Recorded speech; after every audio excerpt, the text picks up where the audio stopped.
Episode 237. ஆதன் தன்னை இந்த நிலைக்கு கொண்டு வந்தது தருண் தான் என்று தெரிந்து கொண்டான். அவன் இந்த இடத்திலிருந்து தப்பித்த பிறகு தருணை நேரம் பார்த்து கொன்று கொள்ளலாம் என்று எண்ணிக்கொண்டிருந்தான். ஆதன் அப்படி நினைத்துவிட்டு அந்த இடத்தை சுற்றி பார்த்தான். அங்கு 1000க்கும் மேற்பட்ட டிமானிக் பீஸ்டுகள் இருந்தது. அதை பார்த்த ஆதனுக்கு இங்கிருந்து தப்பித்து போவது என்பது மிகவும் கடினமான விஷயமாகும் என்று புரிந்து கொண்டான். ஆதன் மயக்கத்தில் இருந்து எழுந்ததில் இருந்து ஒரு கேள்வி மட்டும் அவனது மனதில் குழப்பத்துடன் ஓடிக்கொண்டே இருந்தது. அது என்னவென்றால், இந்த பெரிய குரங்கு ஏன் தன்னை விழுங்கவே இல்லை அல்லது கொல்லாமல் தன்னை இந்த இடத்திற்கு அழைத்து வந்திருக்கிறது என்று யோசித்தான். அந்த நேரத்தில் ஆதன் விளையாட்டாக ஒரு விஷயம் நினைத்தான். என்னவென்றால், தனது இறைச்சி நன்றாக இருப்பதால் அதை இங்கிருக்கும் சின்ன சின்ன பீஸ்டுகளுக்கு உணவாக கொடுக்கலாம் என்று இந்த குரங்கு தன்னை இங்கு கொண்டு வந்திருக்கிறதோ என்று நினைத்து தனக்குள் சிரித்தான். இருப்பினும் ஆதன் இதுபோல் நினைத்ததும் ஒரு விதத்தில் சரிதான். ஏனென்றால் அங்கு இருக்கும் அனைத்து பீஸ்டுகளும் ஆதனை உணவு போல்தான் பார்த்து கொண்டிருந்தது. அதை பார்க்கும்போது ஆதனுக்கு சற்று பயமாகத்தான் இருந்தது. ஏனென்றால் அங்கிருக்கும் ஒரு சின்ன பீஸ்டுக்கு நிகராக கூட ஆதனால் சண்டை போட்டு வெற்றி பெற முடியாது என்பதுதான் உண்மையாகும். அப்போது அந்த வயதான நபர் மெல்லமாக தனது இடத்திலிருந்து எழுந்து ஒரு சொடக்கு போட்டு ஆதனை கை காட்டினார். அங்கிருந்த சிறியது முதல் பெரிய பீஸ்டுகள் வரை அனைத்தும் தங்களது தலையை கீழே போட்டு நின்றது. அதன் பிறகு அந்த பீஸ்டுகள் ஏதும் ஆதனை பார்க்கவே இல்லை. அந்த பீஸ்டுகள் எல்லாம் ஒரு ரோபோவை போல் அப்படியே நின்று கொண்டிருந்தது. அந்த வயதானவர் மெல்ல திரும்பி ஆதனை பார்த்தார். அவர் கண்ணோடு கண்ணாக ஆதனை பார்த்ததும் அவனுக்கு பயம் மேலும் அதிகமாகி அவனது உடம்பெல்லாம் பயத்தில் வேர்த்து ஊற்றியது. ஆதனுக்கு இதற்கு முன்பு இதுபோல பயம் ஏற்பட்டதில்லை. ஆனால் இன்று அவனையே அறியாமல் அவனுக்கு வேர்த்து ஊற்றியது. அந்த வயதானவர் சக்தி மிகவும் வலிமையானதாகும் என்று அங்கு நடந்து கொள்ளும் அந்த பீஸ்டுகளை வைத்தே ஆதன் புரிந்து கொண்டான். அப்போது அந்த வயதானவர் ஆதனை சிறிது நேரம் தலை முதல் கால் வரை பார்த்துவிட்டு அங்கிருந்த சில சின்ன பீஸ்டுகளை பார்த்து, இவனை கூட்டு போய் பாதுகாப்பான இடத்துல வைங்க. நான் எப்ப சொல்றனோ அப்ப இவனை என்கிட்ட கூட்டுவாங்க என்று உத்தரவிட்டு அங்கிருந்து சென்று விட்டார்.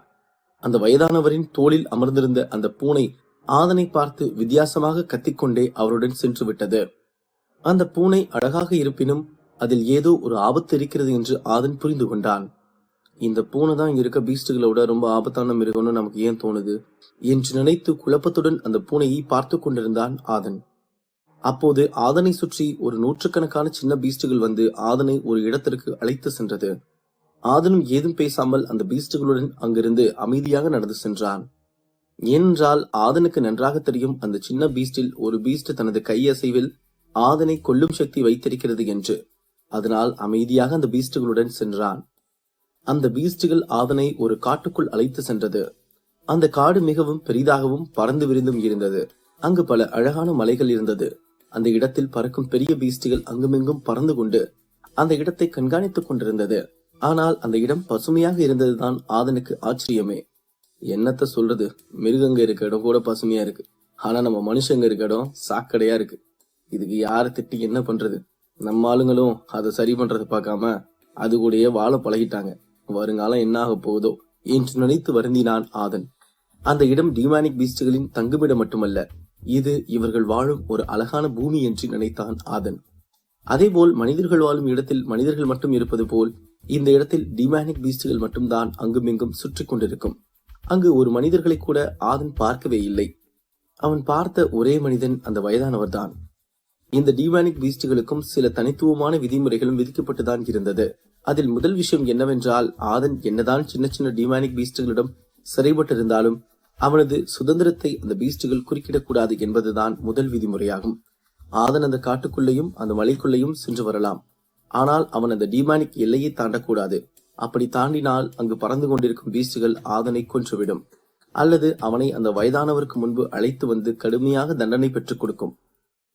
கண்ணிமைக்கும் நேரத்தில் பல நாட்கள் வேகமாக கடந்தோடியது. ஆதனும் அந்த இடத்தில் நன்கு பழகிவிட்டான். இருப்பினும் அவனுக்கு அங்கு மிகவும் போர் அடித்ததால் அவன் தனது சக்தியை அடுத்த லெவலுக்காவது கொண்டு வரலாம் என்று முடிவு செய்தான். மறுபக்கம் சோமன் தனது 8வது வாரியர் லெவல் சக்தியிலிருந்து 9வது வாரியர் லெவல் சக்திக்கு முன்னேறினான். வேங்கையின் 2வது எக்ஸ்பர்ட் லெவல் சக்திக்கு முன்னேறினான். அதேபோல் அசோகன் மற்றும் அதுல்யா இருவரும் கடுமையாக தியானத்தில் இருந்து இருவரும் 2வது எக்ஸ்பர்ட் லெவலுக்கு முன்னேறினார்கள். அப்போது வேங்கையன் சோமனை பார்த்து, என்ன சோமன், இன்னுமா நம்பிக்கையோட இருக்க ஆதன் திரும்ப வருவான்னு? ஏன்னா ஆதன் இந்த இடத்த விட்டு போய் கிட்டத்தட்ட 30 நாளுக்கு மேல ஆச்சுடா. அவன் அப்படி உயிரோடு இருந்தா இந்நேரம் வந்திருப்பான்லடா என்று வருத்தத்துடன் கூறினான். அதை கேட்ட சோமன், எனக்கு இன்னும் நம்பிக்கை இருக்கு ஆதன் இங்க வருவான்னு. நீங்க எல்லாம் என்ன திரும்ப திரும்ப கேட்டு கோவப்படுத்தாதீங்க, அதுதான் எனக்கு கஷ்டமா இருக்கு. அவன் வருவான், நீங்க பார்க்க தான் போறீங்க என்று கூறினான். அதை கேட்ட வேங்கையன் ஏதும் பேசாமல் அமைதியாக இருந்தான். அழும்போது சோமனுக்கு திடீரென்று அவன் படித்த வில்லம்பு சக்தி புத்தகத்தில் அவன் வெறும் 5 பாகங்கள் தான் படித்திருந்தான். மேலும் 5 பாகங்கள் படிக்க வேண்டியது இருந்தது. அப்போது சோமன் வேங்கையனை பார்த்து, வேங்கையா, என் கூட வா, நம்ம அந்த மதுரை அகாடமி நூலகம் வரைக்கும் போயிட்டு வந்துடலாம் என்று கூறினான். வேங்கையனும் சற்று யோசிக்காமல் அங்கிருந்து எழுந்து கிளம்பினான். இருவரும் அந்த நூலகத்தை நோக்கி சென்றார்கள். மறுபக்கம் அசோகனும் அதுல்யாவும் கடுமையாக பயிற்சி எடுத்து ஒரே மாதத்தில் தங்களது சக்தி ஆற்றலை வலுப்படுத்தியதுடன் 2வது எக்ஸ்பர்ட் லெவலுக்கு முன்னேறினார்கள். இப்போது இவர்களது சக்தியும் உடலும் முன்பு இருந்ததை விட 2 மடங்கு வலிமை பெற்றது போல உணர்ந்தார்கள். இருவரும் அங்கிருந்த பயிற்சி எடுக்கும் இடத்தில் அமர்ந்து பேசிக் கொண்டிருந்தார்கள். என்ன அசோகா, ஆதன் இறந்து போயிட்டான்னு தகவல் வந்து இவ்வளவு நாள் ஆச்சு. ஆனா நேத்து கூட ஆதன் உயிரோட வருவான்னு சோம சொல்லிக்கிட்டு இருக்கான் என்று கூறினாள் அதுல்யா. அதை கேட்ட அசோகன், ஆமா அதுல்யா, நானும் அவன் கிட்ட பேசினேன். இங்க இருக்கவங்க எவ்வளவுக்கு எவ்வளோ ஆதன் இறந்துட்டான்னு நம்புறாங்களோ அதை விட பல மடங்கு ஆதன் உயிரோடு தான் இருக்கான்னு சோம நம்பிக்கிட்டு இருக்கான். அது உண்மையான்னு தெரியல, ஆனா உண்மையா இருந்தா நல்லா இருக்கும்னு தோணுது துல்லியா என்று கூறினான். ஆமாடா, அப்படி சோம சொல்ற மாதிரி ஆதன் மட்டும் இங்க வந்துட்டான்னு வை, அதுக்கப்புறம் இங்க ஆதனை பகைச்சுக்கிட்டவன் எவனையும் அவன் சும்மா விட மாட்டான். அதே மாதிரி நம்மளும் இனி அவன் கூட இதுக்கு முன்னாடி இருந்ததை விட பக்கபலமா இருக்கணும் என்று கூறினாள் அதுல்யா. அதை கேட்ட அசோகன் ஆமென்று தலையசைத்து விட்டு இருவரும் மீண்டும் பயிற்சி எடுத்துக் கொண்டிருந்தார்கள். அப்போது அங்கு அதுல்யாவின் நண்பனான மணிகண்டன் வந்தான். அதை பார்த்த அசோகனும் அதுல்யாவும் மிகவும் சந்தோஷமாக உணர்ந்தார்கள். ஏனென்றால் இந்த 1 மாதத்தில் இவர்கள் இருவருக்கும் அவன் மிகப்பெரிய உதவி செய்திருக்கிறான். அவன் தன்னிலை பார்க்காமல் இருவருக்கும் கடுமையான பயிற்சி கொடுத்ததால் தான் இவர்கள் இருவரும் ஒன்று சேர 2வது எக்ஸ்பர்ட் லெவல் சக்திக்கு வந்திருக்கிறார்கள். மணிகண்டன் 4வது எக்ஸ்பர்ட் லெவல் சக்தியில் இருப்பவனாகும். இருப்பினும் அவனது நண்பர்களுடன் நல்ல முறையில் நடந்து கொள்பவனாகும். அசோகனை தருண் அடித்து விட்டான் என்ற செய்தியை கேட்ட மணிகண்டனுக்கு கோபம் வந்துவிட்டது. இருப்பினும் அவன் இருவரிடமும் சொல்லியது ஒன்றுதான், யார் உங்களை அடிச்சாங்களோ அவங்கள நான் போய் இப்ப அடிச்சு கொள்ள முடியும். ஆனா அது வார்த்தைக்கு நல்ல விஷயமா தெரியலாம், ஆனா நான் அப்படி பண்ணா அது உங்க சக்தியை குறைச்சு மதிப்பிடுற மாதிரி ஆயிரும். அதனால நீங்க 2 பேரும் உங்களோட எக்ஸ்பர்ட் லெவல் சக்தியை அதிகப்படுத்துங்க. ஏன் அவனால மட்டும்தான் 4வது எக்ஸ்பர்ட் லெவல் சக்திக்கு போக முடியுமா? நம்ம முயற்சி பண்ணா நம்மளாலே முடியும். இன்னைக்கு எழுதி வச்சுக்கோங்க, அசோகனுக்கு காயம் சரியாகி 1 மாசத்துல உங்க 2 பேருக்கும் பயிற்சி கொடுத்து உங்களை 2வது எக்ஸ்பர்ட் லெவலுக்கு நான் கொண்டு வந்து காட்டுறேன் என்று கூறினான். அதேபோல் அடுத்த 1 மாதத்தில் அசோகன் மற்றும் அதுல்யாவை மணிகண்டன் 2வது எக்ஸ்பர்ட் லெவல் சக்திக்கு கொண்டு வந்தது மட்டுமின்றி அவர்கள் இருவரின் சக்தி ஆற்றலையும் மேலும் வலிமைப்படுத்தினான். வா வா மணி, ஏன் இன்னைக்கு இவ்வளவு லேட்டா வர்ற? என்ன விஷயம்? உனக்கு புது ஸ்டூடெண்ட்ஸ் எதுவும் கிடைச்சிட்டாங்களா என்ன என்று கிண்டலாக கேட்டான் அசோகன். அப்படிலாம் இல்லப்பா, முதல்ல உங்களுக்கு பல பயிற்சி கொடுக்க வேண்டியது இருந்துச்சு, அதனால சீக்கிரம் வந்தேன். இப்போ நீங்க 2வது எக்ஸ்பர்ட் லெவலுக்கு வந்துட்டீங்க, இனி இதையே நீங்க திரும்ப திரும்ப பண்ணிட்டு இருங்க. ஒரு 2-3 நாள் கழிச்சு நம்ம மதுரை அகாடமி நூலகத்துக்கு போய் உங்க 2 பேருக்கும் தேவையான புத்தகத்தை எடுத்துட்டு வந்துடலாம், சரிங்களா என்று கூறினான் மணிகண்டன். அதை கேட்டு அசோகனும் அதுல்யாவும் சரி என்று தலையசைத்தார்கள். அப்போது அதுல்யா மணிகண்டனை பார்த்து திடீரென்று அழுவதற்கு ஆரம்பித்தாள். அதை பார்த்த அசோகன், அதுல்யா, உனக்கு என்னாச்சு? ஏன் திடீர்னு அழுற என்று பதட்டத்துடன் கேட்டான்.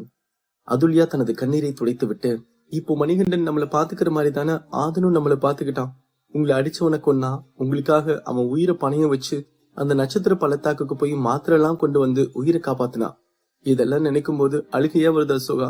ஆனா நம்ம ஒரு கஷ்டத்திலையும் துக்கத்திலையும் இருக்கும்போது கடவுள் மாதிரி யாராவது வந்து நம்மளுக்கு நல்லது செய்யறாங்க, அவங்களெல்லாம் நம்ம வாழ்க்கையில மறக்கவே கூடாது அசோகா என்று கூறினாள். அதை கேட்டு அசோகனுக்கும் கண் கலங்கியது.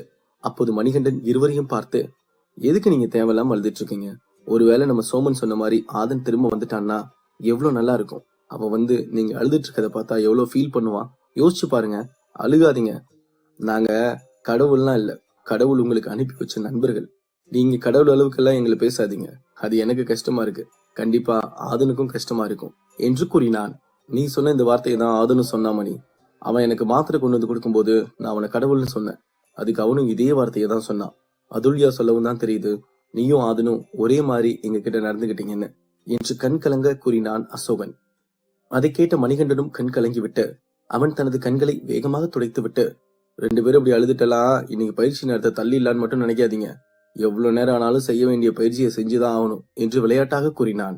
அதை கேட்டதும் இருவரும் சிரித்து விட்டார்கள். போடா, கொஞ்ச நேரம் ஃபீல் பண்ணி அழுதா போதும், இப்படி ஏதாவது சொல்லி எங்களை சிரிக்க வச்சிடுற என்று கூறினாள் அதுல்யா.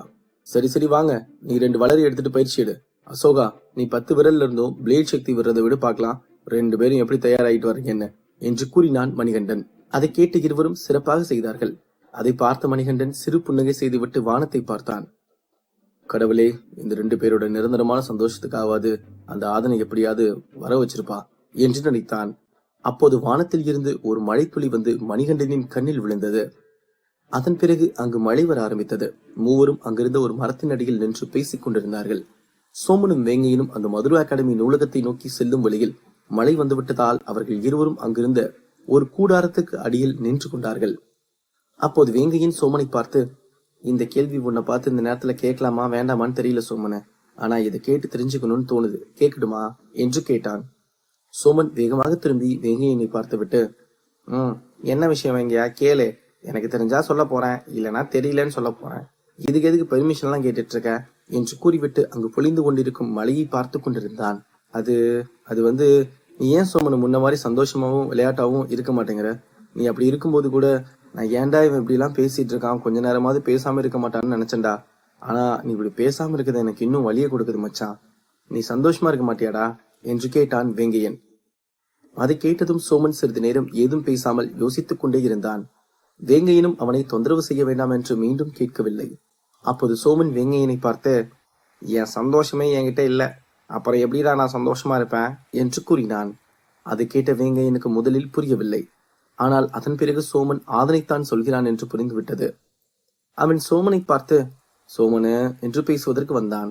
அப்போது சோமன் வேங்கையனை பார்த்து, மழை நின்றுச்சு மச்சான், வா நம்ம அந்த மதுரை அகாடமி நூலகத்துக்கு போய் புக் எடுத்துட்டு வந்து படிக்கலாம் என்று கூறிவிட்டு அந்த கூடாரத்திலிருந்து வெளியே சென்றான். அப்போது அவனை கேள்வி கேட்க வந்த வேங்கையனும் ஏதும் கேட்காமல் அவனுக்கு பின்னாலே சென்று விட்டான். அப்போது சோமனும் வேங்கையனும் அந்த மதுரை அகாடமி நூலகத்திற்கு அருகில் வரும்போது அங்கு தருண், மகேந்திரன் மற்றும் தயாளன் மூவரும் அமர்ந்திருந்தார்கள். அதை பார்த்த சோமன் அவர்களை கண்டுகொள்ளாமல் அந்த நூலகத்தை நோக்கி சென்றான். அப்போது தருண், மகேந்திரன் மற்றும் தயாளன் மூவரும் சோமனையும் வேங்கையனையும் கிண்டல் செய்ய வேண்டும் என்று முடிவு எடுத்து அவர்கள் இருவரையும் கலாய்க்கலாம் என்று காத்துக் கொண்டிருந்தார்கள். சோமன் என்ன செய்ய போகிறான்? தருணுக்கு காத்திருக்கும் அதிர்ச்சி என்ன? அடுத்தடுத்து கதைக்களத்தில் காத்திருக்கும் சுவாரஸ்யமான சம்பவங்கள் என்ன? எபிசோட் 238. சோமனும் வேங்கையனும் மதுரா நூலகத்தை நோக்கி சென்றார்கள். அந்த நூலகத்திற்கு அருகில் தருண், தயாளன் மற்றும் மகேந்திரன் மூவரும் அமர்ந்திருந்தார்கள். அவர்கள் மூவரும் சோமனையும் வேங்கையனையும் பார்த்து, டே அங்க பாருங்கடா, அந்த ஆதனோட உயிர் நண்பர்கள் வர்றாங்க பாருங்கடா என்று கிண்டலாக கூறினான் தருண். அதை கேட்டு அந்த இருவரும் சிரித்துவிட்டு, ஏண்டா ஆதன் தான் இல்ல, அப்ப இவங்களை கலாச்சு விட்டுருவோமா என்று கேட்டான் தயாளன். இது என்னடா கேள்வி, நம்ம வச்சு செய்யணும் தாண்டா அவங்க எல்லாம் இருக்காங்க, அவங்க பக்கத்துல வரட்டும், அதுக்கப்புறம் பாத்துக்கலாம் என்று கூறினான் தருண். அப்போது வேங்கையன் அந்த மூவரையும் பார்த்து விட்டான். சோமனே, அங்க பாரு, அந்த தருணும் ஃப்ரெண்ட்ஸும் அந்த இடத்துல உட்கார்ந்துருக்காங்க, அவங்க நம்மள கிண்டல் பண்ணுன்னு உட்கார்ந்துருக்க மாதிரியே இருக்குடா, இந்த நேரத்துல நம்ம நூலகத்துக்கு போய் தான் ஆகணுமா என்ன என்று கேட்டான். அப்புறம் இவங்களுக்கு பயந்துகிட்டே நம்ம போக வேண்டிய இடத்த கூட போகாம இருக்கணும்னு சொல்ல வரியா? வா பாத்துக்கலாம், அவனுங்களா நம்மள எதுவும் அடிக்காம நம்ம எதுவும் பண்ண வேணாம், ஒரு வேளை அடிச்சாங்கன்னா அதுக்கப்புறம் பாத்துக்கலாம் என்று கூறினான் சோமன். அதை கேட்ட வேங்கையினும் சரியென்று தலையசைத்து விட்டு சோமனுடன் நடந்து சென்றான். இருவரும் அந்த நூலகத்திற்கு அருகில் சென்றதும் தருண் வேங்கையனை பார்த்து, டே ஒத்தகையா, நீ எங்கடா இந்த நோஞ்சாங்கூட சுத்திட்டு இருக்க என்று கிண்டலாக கூறினான். அதை கேட்டதும் வேங்கையனுக்கு கோபம் வந்தது. இருப்பினும் சோமன் அவனது கையை பிடித்து தடுத்து விட்டு, நாய் நம்மளை பார்த்து குறைக்குதுன்னு நம்மளும் போய் குறைச்சோம்னா அது நமக்கு அசிங்கம், அதனால நீ எதுவும் பண்ணாதவா, நம்ம வந்த வேலையை பார்க்கலாம் என்று கூறினான் சோமன். அதை கேட்ட வேங்கையன் அந்த மூவரையும் பார்த்து ஏளனமாக சிரித்துவிட்டு, அதுவும் சரிதான் சோமனு, நம்ம எதுக்கு முதுகுல குத்துற நாய்க்கெல்லாம் பதில் சொல்லிட்டு இருக்கணும் என்று கூறினான். அதை கேட்டதும் தருணுக்கு கன்னத்தில் பலாரென்று அறை விழுந்தது போல இருந்தது. அவனுக்கு அவர்களை பார்த்து என்ன சொல்வதென்று தெரியாமல் திரும்பி மகேந்திரனையும் தயாளனையும் பார்த்து கொண்டிருந்தான். அப்போது மகேந்திரன் தருணை பார்த்து, என்னடா இவனுங்களை நம்ம கலாய்க்கலான்னு பார்த்தோம், ஆனா இவனுங்க ஒன்னு அசிங்கப்பட்டு இருக்கானுங்க என்று கூறினான். அதை கேட்ட தருண் சோமனையும் வேங்கையனையும் பார்த்து, டேய் நீங்க 2 பேரும் இவ்வளவு பேசுறீங்கல்ல, என் ஒரு அட்டாக்க தாங்கி காட்டுங்கடா பாக்கலாம் என்று கூறினான். டேய் நாங்க எங்க வேலையை பார்த்துட்டு போயிட்டு இருக்கோம், அதுவும் இல்லாம உன்னை யாரா பேசினாங்க, நாங்க 2 பேரும் எங்களுக்குள்ளேயே பேசிட்டு இருந்தோம், சும்மா நேருக்கு நேர் நின்று அடிக்க தெரியாதவன்லாம் எங்களுக்கு சவால் விட்டுக்கிட்டு இருக்கான் என்று கூறினான் சோமன். அதை கேட்டதும் தருணுக்கு மறு கன்னத்திலும் அறை விழுந்தது போல இருந்தது. அவன் சற்றும் யோசிக்காமல் அவனது ஆற்றல் சக்தியை வெளியெடுத்து சோமனையும் வேங்கையனையும் தாக்க தயாரானான். அதை பார்த்த வேங்கையன் தனது வாளை கையில் எடுத்து நின்றான். ஆனால் சோமன் எந்த ஒரு ஆயுதமும் எடுக்காமல் சற்றும் பயப்படாமல் அப்படியே நின்று தருணை முறைத்துக் கொண்டிருந்தான். சோமன் தன்னை பார்த்து முறைப்பதை பார்க்கும்போது இதற்கு முன்பு ஆதன் சோமனுடன் வந்தபோது ஆதன் எப்படி தன்னை பார்த்து முறைத்தானோ அதே போல்தான் இருந்தது. அதை பார்க்கும்போது தருணுக்கு சற்று பயம் வந்தாலும் அவன் தனது சக்தியை எடுத்து சோமனையும் வேங்கையனையும் தாக்கினான்.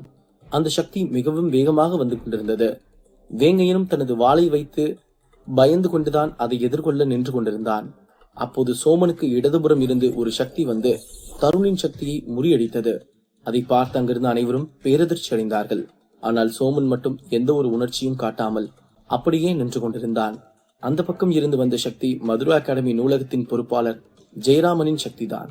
அந்த சக்தி வந்து தருணின் சக்தியை முறியடித்ததை பார்த்ததும் தான் வேங்கையனுக்கு உயிரே வந்தது. ஏனென்றால் அந்த சக்தி வந்து இருவரையும் தாக்கியிருந்தால் நிச்சயமாக இருவருக்கும் பலத்த காயம் ஏற்பட்டிருக்கும். ஜெயராமனை பார்த்த அந்த மூவரும் திகைத்து போய் அவர்களது இடத்திலிருந்து வேகமாக எழுந்து நின்றார்கள். அப்போது வேங்கையன் சோமனை பார்த்து, யாருப்பா அந்த வயசானாலு, இவர் எதுக்கு நம்மளை காப்பாத்துறாரு என்று கேட்டான். இவர் தான் இந்த நூலகத்தோட பொறுப்பாளர் ஜெயராமன் ஐயா வேங்கையன். இவர் என் கூடயும் ஆதன் கூடயும் நல்லா நெருங்கி பழகுவாரு. அவர் நூலகத்துக்கு பக்கத்துல சண்டை எதுவும் நடந்தா அவருக்கு பிடிக்காது. அதுவும் இல்லாம அவன் நம்மளை அடிச்சா அவர் சும்மா விட்டுருவாரா என்ன என்று கூறினான் சோமன். அப்படி போடு, சிக்குனானுங்கடா 3 பேரும் என்று சந்தோஷமாக கூறினான் வேங்கையன். அப்போது அந்த மூவரும் வேகமாக வந்து ஜெயராமனை வணங்கிவிட்டு, ஐயா நீங்க எங்கய்யா இங்க வந்தீங்க என்று கேட்டான் தருண். அதை கேட்டதும் ஜெயராமன் கோபமாக பார்த்துவிட்டு, யாரை பார்த்து என்ன கேள்வி கேட்கிற? நான் இந்த இடத்துக்கு போகணும் அந்த இடத்துக்கு போக கூடாதுன்னு ஏதாவது சட்டம் இருக்கா என்ன?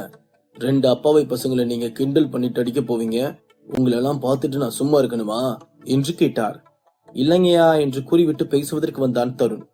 ஜெயராமன் தருணை பார்த்து, நீ எதுவும் சொல்ல வேணாம். உன் லெவல் என்ன, அவன் லெவல் என்ன, அவன்கிட்ட போய் உன் வீரத்தை காட்டுறியே, உனக்கு வெக்கமா இல்ல? இப்போ உனக்கும் இந்த 2 பேருக்கும் முதல் வார்னிங் கொடுக்கற. இதுக்கப்புறம் நீங்க இந்த மாதிரி குறைஞ்ச லெவல் சக்தியில் இருக்க பசங்க கூட பிரச்சனை பண்ணா அப்புறம் நான் என்ன பண்ணுவேன்னு உனக்கே தெரியும் என்று எச்சரித்து விட்டு மீண்டும் நூலகத்திற்குள் சென்றார். அதை பார்த்த சோமன் அந்த மூவரையும் பார்த்து ஒரு வரட்டு சிரிப்பு சிரித்து விட்டு நூலகத்திற்குள் சென்றான். அவனை தொடர்ந்து வேங்கையனும் சென்றான். அந்த மூவரும் ஏதும் பேசாமல் அங்கிருந்து அமைதியாக சென்று விட்டார்கள். சோமனும் வேங்கையனும் நூலகத்திற்குள் சென்றதும் ஜெயராமனை பார்த்து வணங்கிவிட்டு அவர்கள் இருவரையும் காப்பாற்றியதற்கு நன்றி சொல்லிவிட்டு ஆதனுக்கு நடந்த அவலத்தை பற்றி அவரிடம் எடுத்துரைத்தான் சோமன். அதை கேட்ட ஜெயராமன் மிகவும் வருத்தப்பட்டார். அவர் சோமனையும் வேங்கையனையும் பார்த்து, சரி, ஏதோ நடக்கக்கூடாது நடந்துருச்சு. ஆனா சோமன் சொல்ற மாதிரி ஆதனுக்கு எதுவும் ஆயிருக்காதுன்னு தான் எனக்கும் தோணுது. ஏன்னா ஆதனோட ஆற்றலையும் அறிவையும் நான் கண்ணால பாத்திருக்கேன். ஆனா இத்தனை நாள் ஆனதுதான் கொஞ்சம் பயமா இருக்கு என்று கூறினார். சரிங்கய்யா, நீங்க வேங்கையன் கிட்ட பேசிட்டுருங்க, நான் போய் அந்த வில்லம்பு புத்தகத்தை எடுத்துட்டு வந்துடுறேன் என்று சோமன் கூறிவிட்டு அங்கிருந்து சென்றான். அப்போது ஜெயராமன் வேங்கையனை பார்த்து, இவன் இந்த மாதிரி சோகமா இருந்து நான் பார்த்ததே இல்லை வேங்கையன். இவனோட நம்பிக்கைக்காகவாது ஆதன் திரும்ப வரணும் என்று கூறினார். அதை கேட்டு வேங்கையனும் ஆமென்று தலையசைத்து விட்டு சோமனையை பார்த்து கொண்டிருந்தான். மறுபக்கம் ஆதன் தியானத்தில் அமர்ந்து தியானம் செய்ய ஆரம்பிக்கும் போது திடீரென்று அவனுக்கு சோமன் ஞாபகம் வந்தது. அப்போது ஆதன் தனது டிவைன் சென்ஸ் மூலமாக சோமனை தொடர்பு கொள்ள முயற்சி செய்தான். அதேபோல் நூலகத்தில் படித்துக் கொண்டிருந்த சோமன் ஆதனை நினைத்துக் கொண்டே தூங்கிவிட்டான். அப்போது சோமனுக்கு 4-5 நொடி ஆதன் தொடர்பு கொள்ள முயற்சி செய்ததை உணர்ந்து வேகமாக எழுந்தான். ஆதனாலும் 4-5 நொடிக்கு மேல் சோமனை தொடர்பு கொள்ள முயற்சிக்கவில்லை. ஏனென்றால் அங்கிருக்கும் டீமன்கள் தன்னை கொன்றுவிடும் என்று எண்ணி அவனது தியானத்தின் மீது கவனத்தை வைத்தான். சோமன் சந்தோஷமாக ஓடி வந்து ஜெயராமன் மற்றும் வேங்கையனை பார்த்து, இப்ப ஆதன் அவனோட டிவைன் சென்ஸ் மூலமா என்கிட்ட பேச முயற்சி செஞ்சான், ஆனா அவனால பேச முடியல என்று கூறினான். அதை கேட்ட இருவரும் சந்தோஷமாக உணர்ந்தார்கள். இருப்பினும் அது எப்படி பேச முடியாமல் போகும் என்று யோசித்து மீண்டும் சோகமாக மாறினார்கள். அதன் பிறகு, சூப்பர் சோமன், உன் நம்பிக்கைய ஆதனை திரும்ப வர வைக்குங்கிறதுக்கான முதல் படிதான் இது. நீ சந்தோஷமா போய் அந்த புத்தகத்தை படிச்சு சக்தி ஆற்றல் எடுத்துக்கோ, ஆதன் கண்டிப்பா வந்துருவான் என்று நம்பிக்கை வார்த்தைகளை கூறினார் ஜெயராமன்.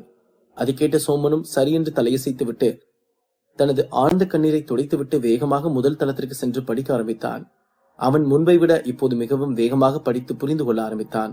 அவன் மீண்டும் தனது கண்களை மூடி மூடி டிவைன் சென்ஸ் மூலமாக ஆதனிடம் பேச முடியுமா என்று முயற்சி செய்து கொண்டிருந்தான். ஆனால் அந்த முயற்சி அனைத்தும் தோல்விதான் அடைந்தது. இருப்பினும் ஆதன் இருக்கிறான் என்ற நம்பிக்கை சோமனுக்கு அதிகமானது. ஆதன் அங்கு தியானம் செய்யும் போது அந்த வயதானவர் அவ்வப்போது வந்து ஆதனை பார்த்துவிட்டு சென்றார். இருப்பினும் அந்த வயதானவர் ஆதனை எந்த ஒரு தொந்தரவும் செய்யவில்லை என்பதுதான் ஆதனுக்கு மிகவும் ஆச்சரியமாக இருந்தது. ஆதன் அங்கிருந்த அந்த சில நாட்களில் அந்த இடத்தில் இருக்கும் பீஸ்டுகள் மற்றும் டீமன்களின் சக்தி என்னவென்று மெல்ல மெல்ல தெரிந்து கொண்டான். அந்த வயதானவர் அங்கு இருக்கும் பீஸ்டுகள் சிறு தவறு செய்தாலும் அவைகளை கொடூரமாக தாக்குவதும் அவைகளை சித்திரவதை செய்வதும் என்று தினந்தோறும் செய்து கொண்டிருந்தார். அப்போதுதான் ஆதன் அந்த வயதானவரின் சக்தி ஆற்றல் எவ்வளவு வலிமையானது என்று புரிந்து கொண்டான். அது மட்டுமின்றி அவர் தாக்குதலை அங்கிருந்த பீஸ்டுகளால் தாங்கிக் கொள்ள முடியாமல் அது கதறும் சத்தம் அங்கிருந்த மலைகளை நடுக்கம் கண்டது. அதையெல்லாம் பார்க்கும்போதுதான் அங்கு இருக்கும் பீஸ்டுகள் எல்லாம் ஏன் அந்த வயதானவரை பார்த்து பயந்து கொண்டிருக்கிறது என்று ஆதன் புரிந்து கொண்டான். மார்ஷியல் ஆர்ட்ஸ் உலகத்தில் இருக்கும் சட்டங்கள் தண்டனைகளை விட இந்த டீமானிக் மற்றும் பீஸ்டுகள் வாழும் இந்த இடத்தில்தான் மிகவும் கொடூரமான சட்டங்கள் மற்றும் தண்டனைகள் இருந்தது. மார்ஷியல் ஆர்ட்ஸ் உலகத்தில் வலிமையானவன் மதிக்கப்படுவான், அதேபோல் இங்கும் மதிக்கப்படுவான். ஆனால் தவறு செய்தால் அங்கு மன்னிக்கப்படுவான். ஆனால் இந்த டீமானிக் பீஸ்டுகள் இருக்கும் இடத்தில் கொல்லப்படுவார்கள். ஏனென்றால் இங்கு இந்த பீஸ்ட் வலிமையானது, இந்த பீஸ்ட் வலிமை குறைவானது என்றெல்லாம் இல்லை. அனைவருக்கும் ஒரே தலைவன் தான், அது அந்த வயதானவர் மட்டும்தான். அவரது வலிமை ஆதன் எதிர்பார்த்திராத அளவு இருந்ததுதான் அவனுக்கு மிகவும் ஆச்சரியமாக இருந்தது. பெரிய பெரிய டிராகன் டீமானிக் பீஸ்டுகள் கூட அந்த வயதானவரிடம் அவமரியாதையாக நடந்து கொள்ளாமல் பயந்து கொண்டிருப்பதுதான் ஆதனுக்கு மேலும் மேலும் ஆச்சரியத்தை கொடுத்தது. அது மட்டுமின்றி அந்த வயதானவரின் உண்மையான உருவம் மனித உருவமே இல்லை என்பது ஆதனுக்கு நெடுநாள் கழித்துதான் தெரிய வந்தது. எப்படி என்றால் அந்த வயதானவர் உடம்பிலிருந்து அவ்வப்போது டீமானிக் சக்தி வந்து போகும். இருப்பினும் அவர் எந்த டீமானிக் இனத்தை சேர்ந்தவர் என்று ஆதனால் கண்டுபிடிக்கவே முடியவில்லை. அது அங்கிருக்கும் பீஸ்டுகளுக்கும் தெரிய வாய்ப்பிருக்கிறது என்று ஆதன் நினைத்ததுண்டு. ஆனால் அதுகளிடம் கேட்பதற்கு ஆதன் சற்று பயந்து கொண்டிருந்தான். மேலும் 3 நாட்கள் வேகமாக கடந்தோடியது. அப்போது அந்த வயதானவர் ஆதனை பார்க்க மீண்டும் வந்தார். அங்கிருந்த சில சின்ன பீஸ்டுகள் அவரை பார்த்து பயந்து கொண்டு வணங்கி நின்றது. அவர்களது பயம் கண்ணில் தெளிவாக தெரிந்தது. ஏனென்றால் அங்கிருக்கும் யாராவது தவறாக ஏதேனும் தெரியாமல் செய்துவிட்டால் அந்த வயதானவர் அந்த பீஸ்டுகளை இழுத்து கொண்டு சென்று ஒரு அறையில் வைத்து அடிப்பார் என்று பயந்து கொண்டிருந்தது. ஆதனும் தனது தியானத்தை முடித்துவிட்டு அவனது கண்களை மெல்லமாக திறந்தான். அப்போது அவனுக்கு முன்பு அந்த வயதானவரின் பூனை நின்று கொண்டிருந்தது. ஆதன் கண்களை திறக்கவும் அது ஆதனை பார்த்து வித்தியாசமான சத்தத்தை எழுப்பிவிட்டு மீண்டும் தாவி அந்த வயதானவரின் தோளில் அமர்ந்து கொண்டது. அந்த வயதானவர் ஆதனிடம் ஏதோ பேசுவதற்குத்தான் வந்திருக்கிறார் என்று ஆதன் தெரிந்து கொண்டு அவனது இடத்திலிருந்து எழுந்து மெல்லமாக அவரை வணங்கிவிட்டு நின்றான். இன்னைக்கு இவன் நம்மளை பார்த்து என்ன சொல்ல காத்திருக்கானோ தெரியலையே என்று நினைத்துவிட்டு நின்று கொண்டிருந்தான் ஆதன். மறுபக்கம் அசோகனும் அதுல்யாவும் சிறப்பாக பயிற்சி எடுத்து முடித்துவிட்டு மணிகண்டனுடன் பேசிக் கொண்டிருந்தார்கள். இப்ப நாங்க 2 பேரும் எக்ஸ்பர்ட் லெவல் மேக்சிமம் நெருங்கிட்டோம் மணி. ஆனா அதுக்கெல்லாம் நீதான் காரணம். நீ மட்டும் எங்களுக்கு இந்த அளவுக்கு பயிற்சி கொடுக்கலன்னா நிச்சயமா நாங்க இந்த இடத்துக்கு இவ்வளவு வேகமா வந்திருக்க முடியாது. நீ என்ன அதுல்யா சொல்ற என்று கேட்டான் அசோகன். உண்மைதான் அசோகா, மணிகண்டன் மட்டும் நமக்கு இந்த அளவுக்கு அழுத்தம் கொடுத்து பயிற்சி கொடுக்கலனா நம்ம முதல் எக்ஸ்பர்ட் லெவல் மேக்சிமம்ல இருந்து 40 நாள் 2வது எக்ஸ்பர்ட் லெவலுக்கு வந்திருக்கவே முடியாது என்று சிறு புன்னகையுடன் கூறினாள் அதுல்யா. அதை கேட்ட மணிகண்டன் சந்தோஷமாக உணர்ந்து விட்டு, அப்படிலாம் ஒண்ணும் இல்ல, உங்க திறமையும் ஆற்றலும் தான் உங்களை இந்த இடத்துக்கு வேகமா கொண்டு வந்திருக்கு. மத்தபடி நான் இதுல சாதாரணமான ஊண்டுகோலாதான் இருந்திருக்கேன் என்று கூறினான். நம்ம என்ன சொன்னாலும் இவனும் ஆதனும் ஒத்துக்கவே மாட்டாங்கம்மா. நம்ம ஒண்ணு சொன்னா இவனுங்க ஒண்ணு சொல்லி விஷயத்தையும் மாத்தி விட்டுருவானுங்க. இவங்க 2 பேர்கிட்டையும் நம்ம பேசி ஜெயிக்க முடியாதுல்ல என்று கூறிவிட்டு சிரித்தான் அசோகன். அப்போது திடீரென்று ஆதனின் ஞாபகம் வந்ததால் அப்படியே அவன் முகம் சோகமாக மாறியது. அதை பார்த்த அதுல்யா முகமும் சோகமாக மாறியது. அப்போது அதை பார்த்த மணிகண்டன், உங்களை கொஞ்ச நேரம் ரிலாக்ஸ் பண்ணுங்கன்னு விட்டா போதுமே, ஏதாவது நினைச்சு வருத்தப்பட ஆரம்பிச்சிருவீங்களே, வாங்க வாங்க எந்திரிங்க, உங்களை ஒரு பக்கம் கூட்டிட்டு போறேன் என்று கூறினான். அதை கேட்ட இருவரும் எங்கு செல்கிறோம் என்று கூட கேட்காமல் அவரவர் இடத்திலிருந்து எழுந்தார்கள். மூவரும் அன்றைய நாளில் நடந்த பயிற்சியை பற்றி ஒன்றாக பேசிக்கொண்டே நடந்து சென்றார்கள். மூவரும் மதுரை அகாடமி நூலகத்திற்கு தான் சென்றார்கள். அங்கு இந்த மூவரையும் பார்த்த தருண் அந்த நூலகத்திலிருந்து வேக வேகமாக கிளம்பி அங்கிருந்து சென்று விட்டான். அதை பார்த்த அசோகனுக்கும் அதுல்யாவிற்கும் ஆச்சரியமாக இருந்தது. என்ன மணி, இந்த தருண் எங்களை பார்த்தா கிண்டல் பண்ணுவான்னு நினைச்சோம், இல்ல சண்டை போடுவான்னு நினைச்சோம். அவன் என்னடானா அங்கிருந்து தப்பிச்சா போதுன்னு டக்குன்னு ஓடுறான் என்று கேட்டான் அசோகன். அதை கேட்ட மணிகண்டன் சிறிது நேரம் எதையோ யோசித்து விட்டு, அட எனக்கு என்னப்பா தெரியும், நானும் உங்ககிட்ட தானே இருக்கேன், அவன் எதுக்கு பயந்து ஓடுறான்னு எனக்கு எப்படி தெரியும், ஒருவேளை அன்னைக்கு மாதிரி அவன் நண்பர்களை கூட்டிட்டு வர போயிருப்பானோ என்று கூறினான்.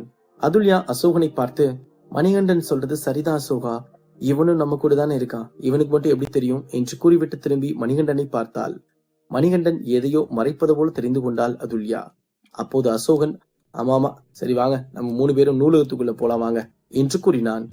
அதுல்யா வராமல் அங்கேயே நின்று கொண்டு மணிகண்டனை பார்த்து கொண்டிருந்தாள். அவள் பார்ப்பதை பார்த்த அசோகன், அட என்ன அங்கேயே நின்றுட்டு இருக்கவா, உள்ள போலாம் என்று கூறினான். அதுல்யா அசோகனை பார்த்து, இல்ல அசோகா, இந்த தருண் சும்மா அப்படி பயந்து ஓடல, அதுக்கு பின்னாடி ஏதோ ஒரு விஷயம் இருக்கு, அது என்னன்னு மணிகண்டனுக்கு மட்டும்தான் தெரியும் என்று கூறிவிட்டு மணிகண்டனை பார்த்து, இப்ப என்ன நடந்துச்சுன்னு எங்ககிட்ட சொல்வியா மாட்டியா மணிகண்டா என்று கேட்டாள்.